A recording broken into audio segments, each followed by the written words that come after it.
अस्सलाम वालेकुम स्टूडेंट। अच्छा, नेक्स्ट आज हमारे पास है transcendental function that are not algebraic are called transcendental function. तो इसमें आपके पास आ जाएंगे जो कि ट्रिग्नोमेट्रिक फंक्शंस हैं, हाइपरबोलिक फंक्शन है, एक्सपोनेंशियल फंक्शंस हैं और लॉगरिथम फंक्शंस। ये सारे ट्रांसेंडेंटल फंक्शन कहलाते हैं। अब जो थे पोलिनोमियल फंक्शन, वो जनरल फॉर्म उसकी ये है, F of X is equal to P N F X. ये जनरल फॉर्म में लिखे जाते हैं। ठीक है, ए इनमें कांस्टेंट है और एक्स इनमें वेरिएबल है।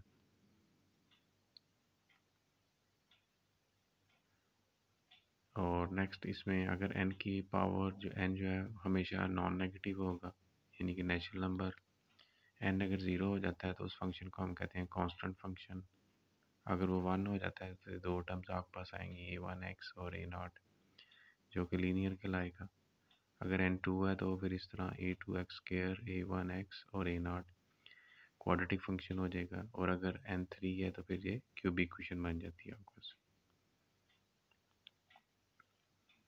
अलजेब्रिक फंक्शन आ जाए आगे तो उसमें ये कुछ एग्जांपल्स हैं। F of X equal to X plus five जो कि लीनियर है, three X square plus four X minus seven. ये हमारे पास है पोलिनोमियल क्वाड्रेटिक, तो ये फ्रैक्शनल फंक्शन है।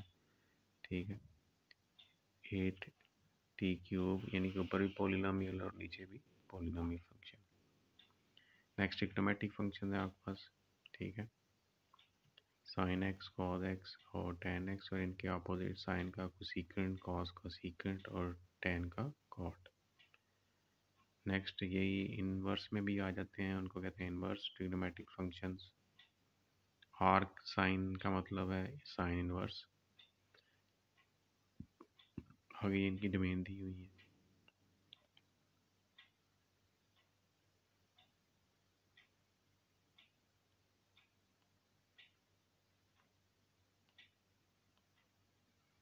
नेक्स्ट आ जाते हैं एक्सपोनेंशियल फंक्शंस। ठीक है, the exponential function has wide spread application in many areas. तो ये उसकी वैल्यूज़ आगे लिखी हुई हैं जिनमें ये यूज़ होते हैं। ठीक है, तो कुछ एक्सपोनेंशियल्स के लॉ हैं। जैसे आपके पास ए की पावर एक्स है और ए की पावर वाई है, तो जब मल्टीप्लाई हो रहे होते हैं तो इनकी पावर ऐड हो जाती है। इसी तरह जब डिवाइड हो रहे होंगे तो पावर माइनस हो जाएंगी। तो ब्रैकेट में अगर पावर आ जाती तो मल्टीप्लाई होगी। तो ए बी की पावर एक्स है तो दोनों पे आएगी, डिवीजन में भी दोनों पे पावर आती है। ठीक है ना, ऐसी सूरत में ए की पावर एक्स और ए की पावर वाई दोनों सेम कब होंगे? जब दोनों की पावर इक्वल होगी। तो नेक्स्ट एक्सपोनेंशियल फंक्शन की बेस ई है, तो ये एक जनरल फॉर्म उसकी लिखी हुई है। ठीक है ना, इसका प्रूफ भी हम आगे करेंगे। तो जैसे इसकी पावर को या फिर इसकी वैल्यू को बढ़ाते जाएंगे तो ये इक्वल टू 2.7182 आ रही है, जो कि कांस्टेंट वैल्यू है उस, और ये इक्वल टू होती है ई के।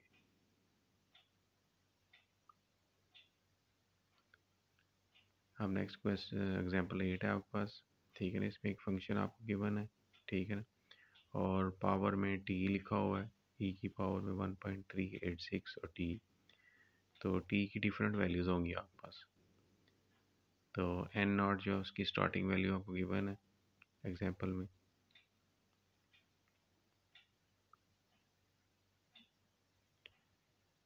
तो इसको सॉल्व करने के लिए आपने 1 आवर के लिए टी की जगह 1 पुट कर देना है, फिर 3 आवर के लिए टी 3 और 4 आवर के लिए टी 4 पुट कर दें। कैलकुलेटर पे आप इसको सॉल्व कर सकते हैं। नेक्स्ट आ जाते हैं logarithm function.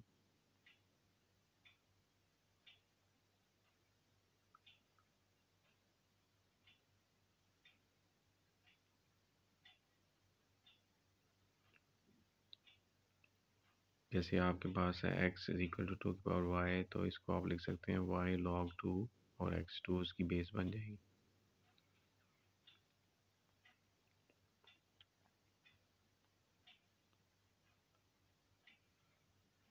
Common logarithm,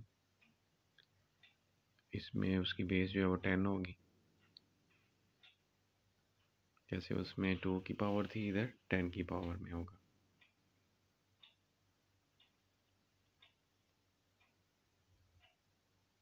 calculator में भी आप इनकी वैल्यूज फाइंड कर सकते हैं। तो नेक्स्ट आपके पास है नेचुरल लॉगरिथम। तो इसको हम y is equal to ln x से शो करते हैं। इसकी बेस जो है वो e होगी, x is equal to e की पावर y। तो log ऑफ e अगर बेस में लिखा जाए ln तो सेम होगा।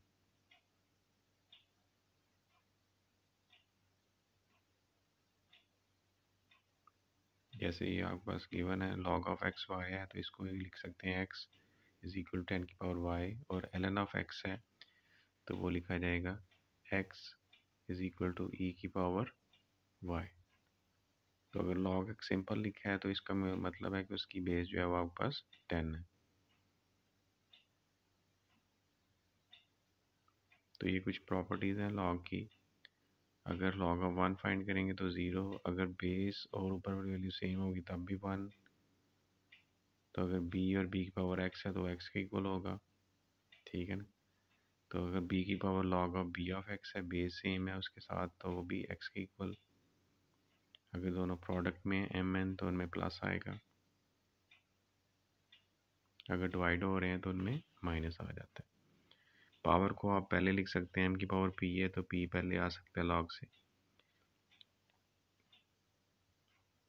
तो इसी तरह अगर ये दोनों सेम है log ऑफ m और log ऑफ n, तो इसका मतलब m और n दोनों सेम होंगे।